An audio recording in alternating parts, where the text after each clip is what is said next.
رمضان المبارک کے پہلے روزے کے بعد گھروں میں نحوست ختم کرنے کے لیے کسی خاص مخصوص کلمات کا ثبوت قرآن یا صحیح حدیث میں مقرر شکل میں نہیں ملتا۔ اسلام میں اصل تصور یہ ہے کہ نحوست چیزوں میں نہیں بلکہ اعمال اور رویوں میں ہوتی ہے۔ برکت احطاط ذکر اور دعا سے آتی ہے۔ البتہ یہ مسنون اذکار اور صورتیں باقاعدگی سے پڑھ سکتے ہیں۔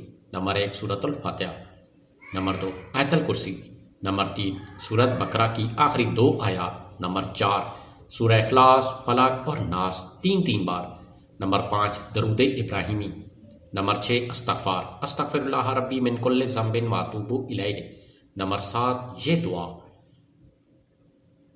گھر میں باجماعت نماز، تلاوت قرآن، صدقہ دینا اور جھگڑوں سے بچنا برکت کا سب سے بڑا سبب ہے۔ فجر اور مغرب کے بعد اذکار کا معمول بنائیں۔ یقین رکھیں کہ اللہ کی رحمت ہی سکون اور برکت آتی ہے۔ کسی خاص دن یا وقت میں نحوست کو عقیدہ درست نہیں۔ اللہ آپ کے گھر میں سکون، رحمت اور آسانی عطا فرمائے۔